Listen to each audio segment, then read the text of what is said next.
coaches taking a bite, serving up truth day or night, crunching the flavors, breaking it down. The realest reviews in Foodie Town. Critical coaches, food reviews.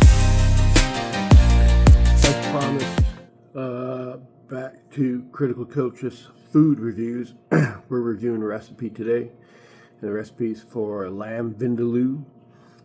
So first step is marinate the lamb. So we've cut up and chopped up approximately 3 pounds of lamb cubed.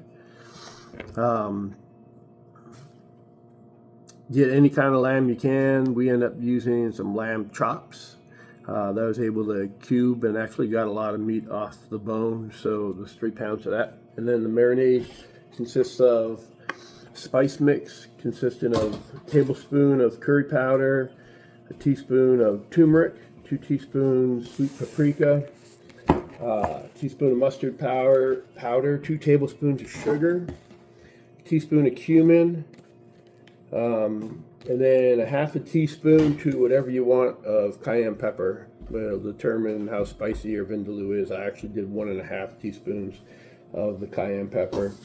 And then in the bowl already mixed is a half a cup of red wine vinegar, 2 tablespoons of oil, and a 1/4 cup of tomato paste.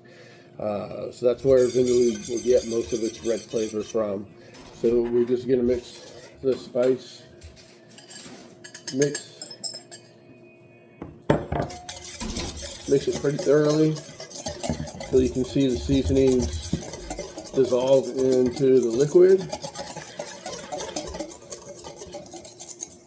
And for those of you who have eaten lamb vindaloo before, it's kind of smell like what a lamb vindaloo would smell like.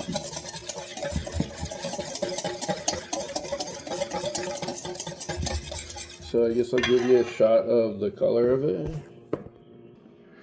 So that's the redness, I guess, I've always seen in vindaloo, so I guess where it gets its flavor and color from. This is my first time out making lamb vindaloo. And then just toss in the lamb. At this point I'm going to switch to a spatula so that I can just coat every piece of lamb. This is the boring part. I'll give you a quick shot of what it's going to look like with all the lamb coated with the marinade. And this marinade is going to go into the pot. I'm going to use cast iron skillet. It does say you can use Dutch oven for the recipe.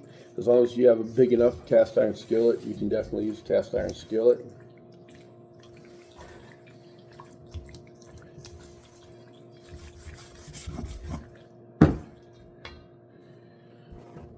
So marinade done.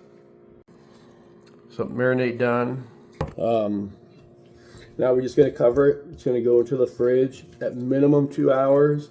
I've done it early enough where it's probably going to marinate for a good 5 hours. The longer the better. It'll absorb all those spices into the meat. And hopefully the red wine vinegar will be able to tenderize the meat a little bit too while it's in there. So the longer the better. I wouldn't go as far as overnight goes. I mean, you could. If you do, let me know how that turns out. But today we're going to go for about 5 hours. I'm just getting everything packed. We're going to wrap it, put it in the fridge, and I'll be back with you when you start cooking.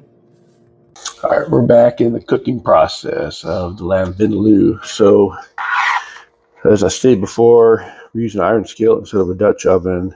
And we've got 3 tablespoons of oil in the pan. Once it's gotten hot, over medium-high heat, you take 1 medium white onion and saute it till it's softened or transparent.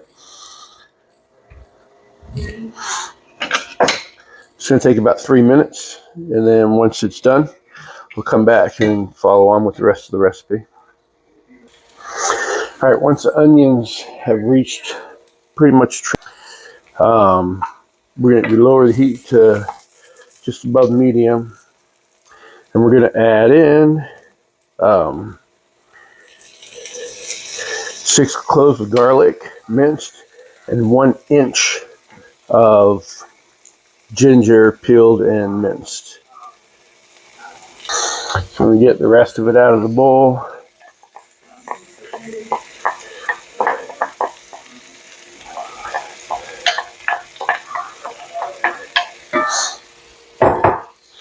We'll let that cook off for about a minute.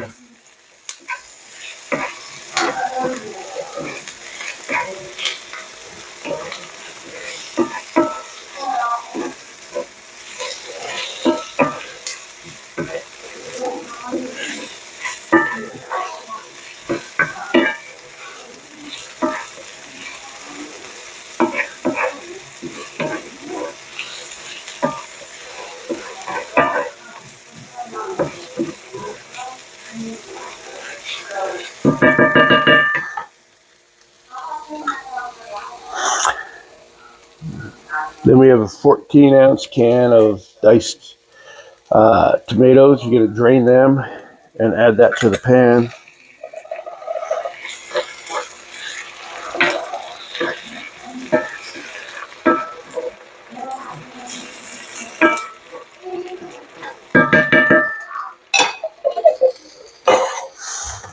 And then the lamb that's been marinating.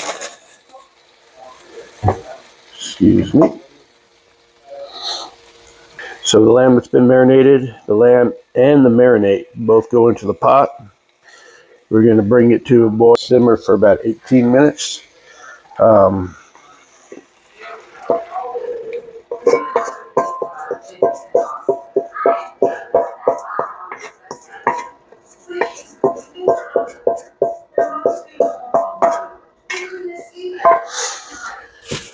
So I'm not going to have you hang around while I let it come to a boil and simmer for 18 minutes. We'll come back after we're ready to serve it up over some rice, and we'll give you our verdict on how it came out. All right, this is the final product. It's not as red as normal lamb vindaloo that I've seen. It's the first lamb vindaloo recipe I've seen. It didn't have potatoes in it, so it's a little weird. We already have one. My daughter has already eaten her share. She took it on the road with her and called to let me know how good it was. So we have one vote of confidence. And then we're about to get some more verdicts.